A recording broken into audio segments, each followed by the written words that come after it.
Okay. Aloha, everyone. Good afternoon. Cool. Well, let's just say prayer for us. Okay. Thank you. Our Heavenly Father, we're so grateful for this day that you have blessed us with. We're so grateful for this time that we have to be at Liuqin. Thank you for all the many blessings that you've blessed us with. And please bless the centers today that they may be able to teach us and feel comfortable and do well on their assignments. And Heavenly Father, we thank you for all that we have and we say these things in Jesus Christ's name. Amen. Thank you. So today my topic is talk about why positive expectations are important. And so what do you guys think? What is the only one relation with the success? What do you mean, like positive? Like what is the only one thing that correlation with the success? Achievement? Determination? Trying. Persistent trying. Perseverance. Yes. So what do you think, like, if, like, for example, if someone wants to be success, what is the motivation so that he or she can be, like, to be a successful person? The motivation to get better. Passion. Yeah, passion. Kind of a little bit attitude. And now we can watch a video about this one.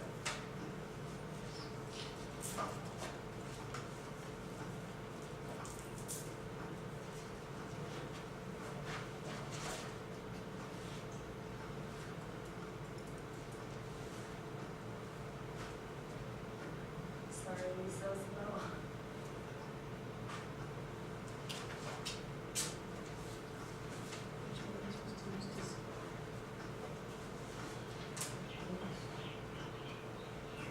MasterCard and Android Pay have made buying things so fast that now I have time to share my super awesome knowledge. Now I have come to the crossroads in my life. I always knew what the right path was. Without exception, I knew. But I never took it. You know why? It was too damn hard.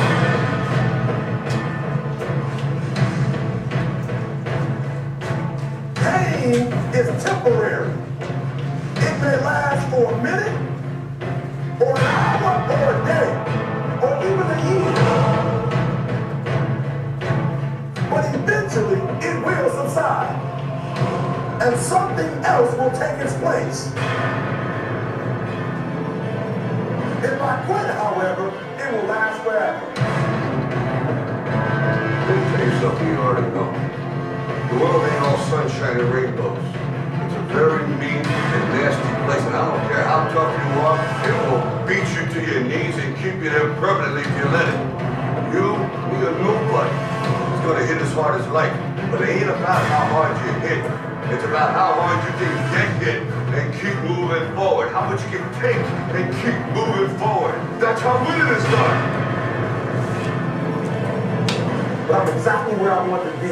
Because I realized I gotta commit my very being to this thing. I gotta breathe it, I gotta eat it, I gotta sleep it. And until you get there, you'll never be successful in life. But once you get there, I guarantee you, the world is yours.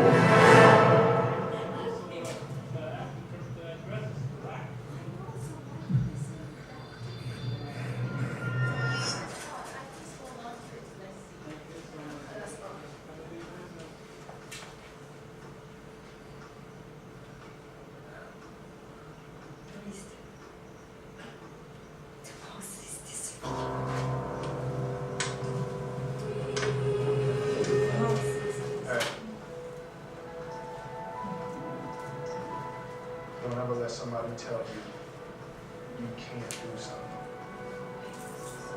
Not even me. Alright? you got a dream, you gotta protect it. People can't do something themselves. They want to tell you you can't do it. Social media to You want something, go get it. Period. Our deepest fear is not that we are inadequate. Our deepest fear is that we are powerful beyond measure. It is our light, not our darkness, that most frightens us.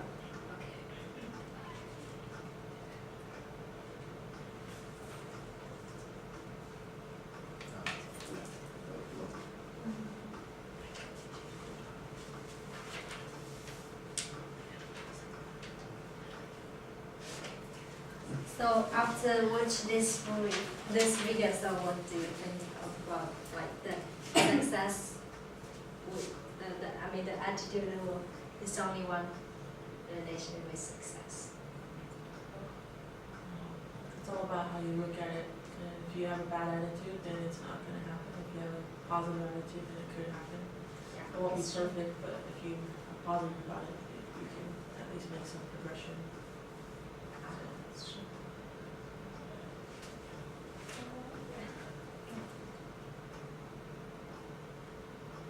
So today's outcome is the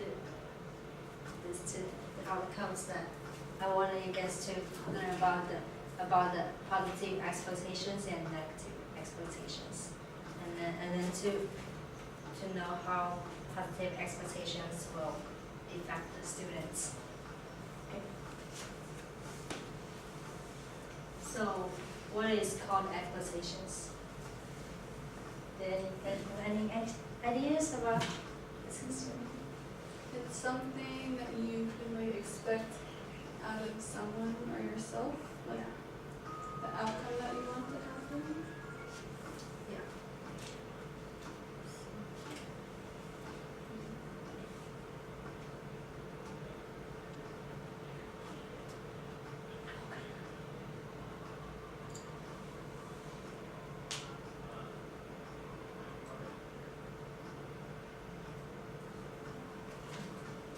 Yeah, so the definition of expectation is knowing what you can or you cannot do. And expectation is what you believe will or will not happen. Okay,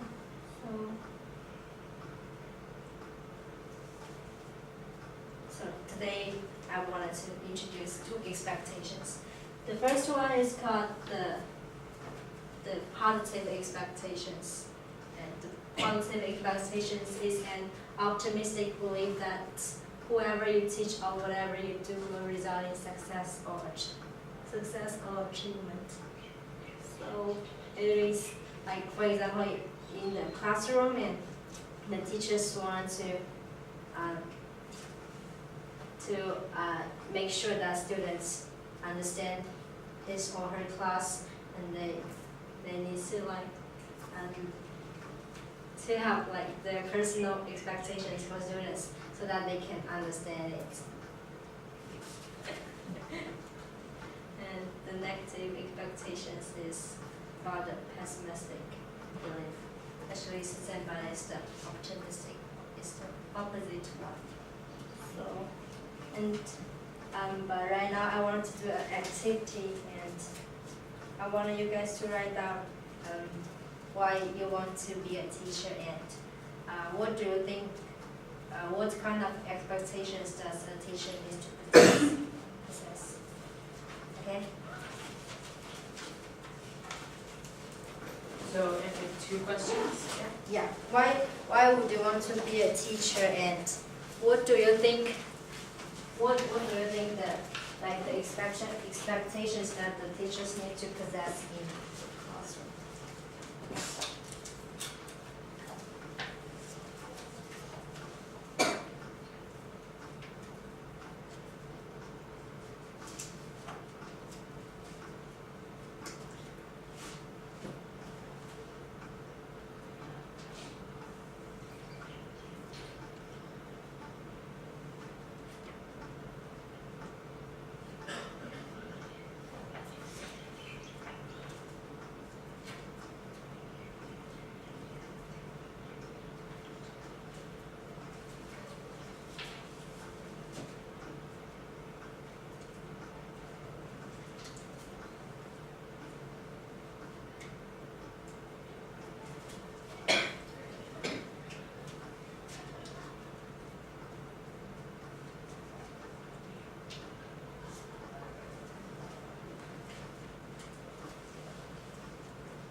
you can share each other, or you can find a partner to share what you write down. Oh, you three can be good. Oh, I see. Oh, sorry. No, you can't be our partner. Okay.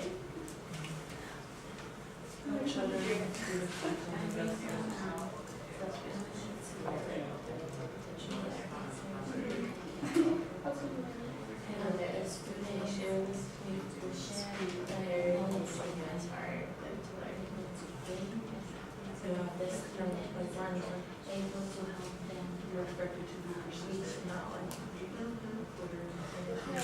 It's what I need to do because I want to help my students succeed. Help them do well. I expect myself to get better. It's specifically like what that is. I imagine it's pretty hard to start out with over time and gain the experience that you need. And also have a good experience, but more importantly, the learning. And can anyone share what their partner say?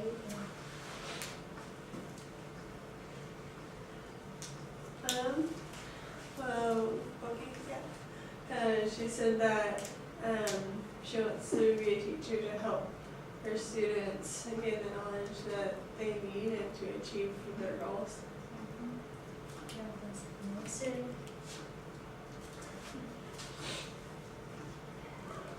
basically what she said, and then Aubrey said like not just focusing on, we want them to succeed with their grades, but not just focus on grades, focus on inspiring learning.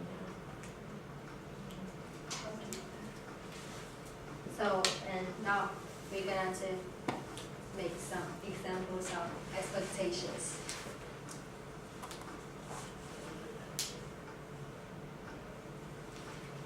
This one is how about the examples of positive expectations.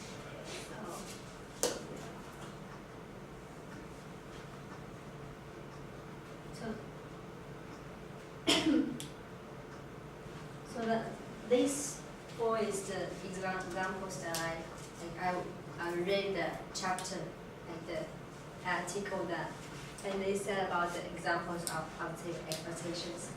So can you help me to read them one? And then just one by one. Okay, thank you. What we achieve comes from how we work together. I believe that every child can learn and will achieve to his or her fullest potentials. I am a good teacher and I am proud that I am a professional educator. I am always learning and that's why I enjoy going to conferences, workshops, and professional development meetings. Yeah, so does anybody have like, okay, just we need to like talk about the negative expectations about the examples.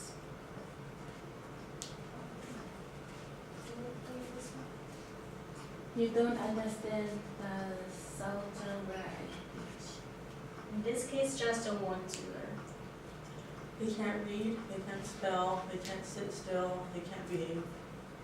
Professional development meetings are boring. Conferences have nothing to offer to me. So, this just examples about the positive expectations and the negative expectations. So, what kind of results like you can infer from these two, like the examples about the positive expectations or and the negative expectations? And the effect it has on the students? Well, if you don't want to teach and you don't have a very good attitude, it's going to rub off on them, and they're not going to want to learn. I think something that sometimes we may forget is that it's not that like we have a teacher bubble and then the student bubble, but we're all in the same room, and the kids are smart, the students are smart, and they understand if we don't want to be there or not. But if we show that we are excited to be there, they're more likely to be excited to be there as well. It's true. So, the results of these two expectations, and the positive one is talk about what you want to happen, like will happen if you spend energy to make it happen. So it means like as a teacher, and you want to make sure that everybody knows what you are talking about and what's your lesson talk about. So that the first thing that you need to like to have your own like personal expectations for the students, so that and the personal expectations that you have, and you will know what you want to know about the students and what you want to know the students, what's gonna happen after you teaching. So it's gonna be like that.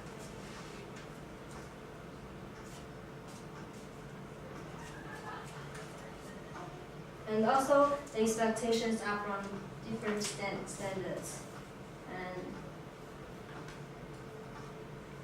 the expectations should not be confused with standards, because the standards means the levels of achievement. And teachers who practice positive expectations will help their students reach high standards, and teachers who practice negative expectations will prevent students from reaching high standards. So, do you have any ideas about this one?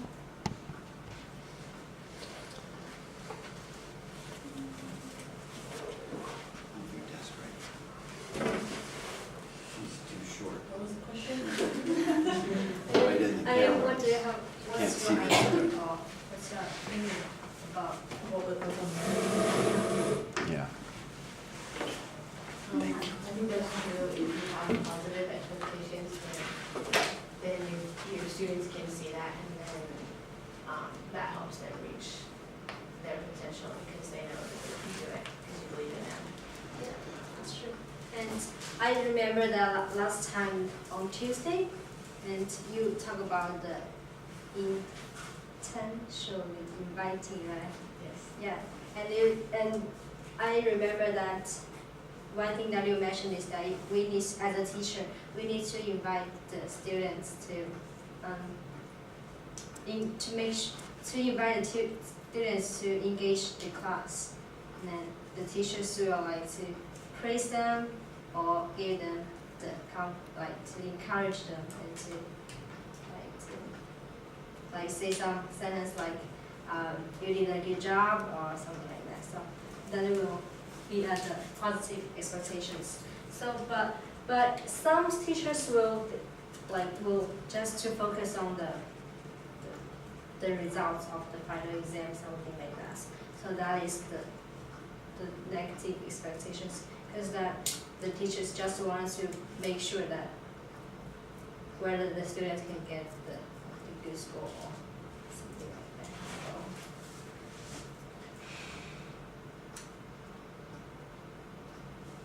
So can you identify which one is the positive expectations and which one is the negative expectations? First one's positive. Yeah. Mm-hmm. It's true.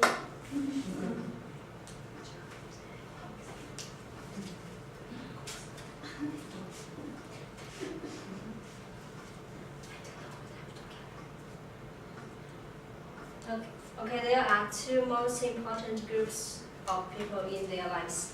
The first one is the parents, and the second one is the teachers. Because like children and young adults, they spend most of their time in school and at home. So the parents and teachers are the directly person who will influence them. So that what did the teachers say, or what did the parents do will affect the child or the students. So right now I wanted to do another activity, and I want you guys to write down what do parents and teachers never say to the students. Like, So that is relates to our topic about the positive expectations. So what do you think the parents and the teachers would never say something to the students in order to increase their study motivation? So what they shouldn't say? Yeah. Oh, okay.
So Liuqin, can you share an essay? Teachers or parents should never tell the students or their children that they are not smart or that they can't do it. Yeah, that's true. I wrote basically the same thing, like, the teacher or parent should never say, you'll never amount to anything, you'll always be a failure. That's true. I said parents and teachers should never say, you can't do it, just give up. Said exactly those things. Yeah. Yeah, but I remember that when I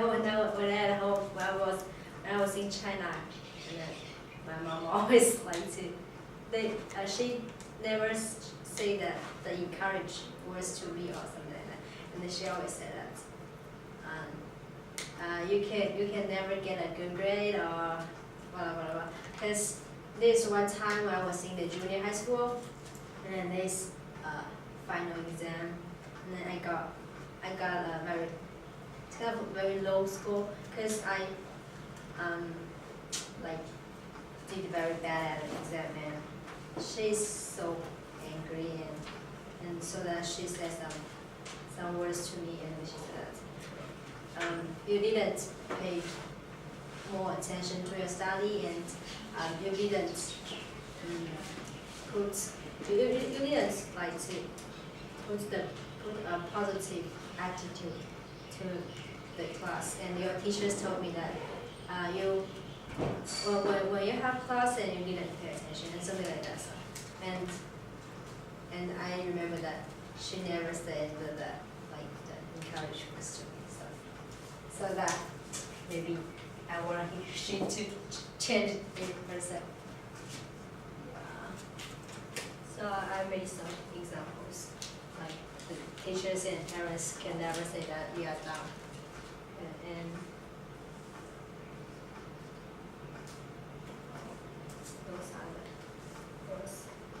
the teachers and parents can never say to the students, their child, and it will to decrease their confidence and do not pay attention to the study or do anything. Right. Okay, yeah, that's good. Oh, I just like at the end you said look at it this way, that summer vacation is only 10 months away. So I think sometimes parents might think that it's being positive when they're saying oh, why don't you just skip school today and hang out with me or something like that. It seems positive, but really it's negative in their success. Yeah. So teachers could have have some things that seem positive but really it'll be negative too. And there are 3 steps to cultivate positive expectations in the classroom. And the first one is like the first one that I mentioned is that the attitude will make to one person to be successful person. So that we need to recognize the negative expectations that we have, so that we can to make improvements to be better. And the first one is recognize negative expectations, which means we need to recognize our shortcomings or you think that you did it's not good and you want to improve yourself and enhance yourself. So, and then the second step is to change your thinking from negative to positive. So after you recognize your shortcomings and you want to make improvement, so it's gonna be the second step. After you like to make the change, you need to be the third step is practice positive expecting. So after you know that where you need to improve, and you will find, then you will insist on to improve this way. So there's a video about the positive expectations. But I don't know whether this one is suitable.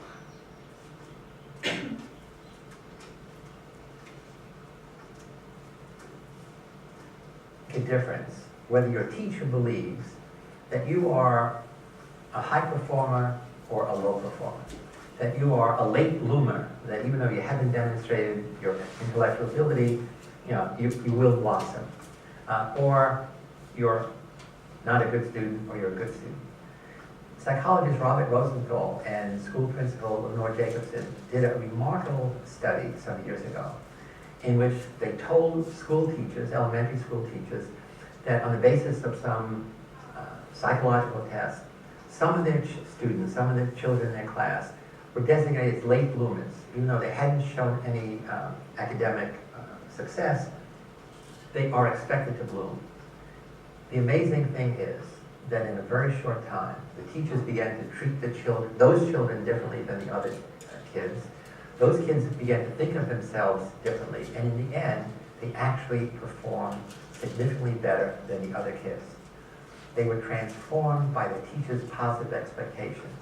The opposite of Jane Elliott's study, in which teachers' negative expectations that the teacher refused led them to think of themselves as inferior. So let's see the Pygmalion effect in action in his classrooms set up by Rosenthal and Jacobson. Positive expectations can change a person's perception of a situation just as dramatically as negative expectations. Psychologists call this the Pygmalion effect, after the George Bernard Shaw play of the same name, in which even an uneducated ragamuffin can be transformed into a proper society lady. In an experiment conducted at an elementary school like this one, psychologist Robert Rosenthal and school principal Lenore Jacobson took the Pygmalion effect one step further. What we wanted to show was the extent to which teachers' expectations could actually affect pupils' intellectual performance, for example, their IQ scores. So what we did was we tested everybody in the school with a test that pretended to be a test that would predict academic blooming, so-called Harvard test of inflected acquisition. And allegedly on the basis of that test, but not really, we gave each of the teachers in the school the names of a handful of children in her classroom that would get smart in the academic year ahead. These kids' names were taken out of the hat. We chose them by means of a table of random numbers. The children themselves did not know in any direct way that teachers were holding certain expectations for them. Teachers were told not to tell the kids, and of course we didn't tell the children either. So the children never knew. It's turn 7 minutes, 12:32. And then when we tested the children a year later, we found that those kids who'd been alleged to their teachers to be showing or going to show intellectual gains, in fact showed greater intellectual gains than did the children of whom we'd said nothing in particular. So the kids actually got smarter when they were expected to get smarter by their teachers. We've come to feel that there are really 4 factors that operate in the mediation or communication of these self-fulfilling prophecies, especially in the classroom, but not only in the classroom. So what are these 4 things that teachers tend to do differently to kids for whom they have more favorable expectations? The first factor is the climate factor. Teachers tend to create a warmer climate for those children for whom they have more favorable expectations. They're just nicer to them, both in terms of the things they say and also in the nonverbal channels of communication. The other very important factor is the so-called input factor. That one probably won't surprise anyone. Teachers teach more material to those kids for whom they have more favorable expectations. After all, if you think a kid is dumb and can't learn, you're not going to put yourself out to try to teach them very much. 2 other factors, though, make a difference. One is the response opportunity factor. That is, kids get more of a chance to respond if the teachers expect more of them. They call on them. Sorry, time is up. Okay, so that is the lesson that I wanted to present today.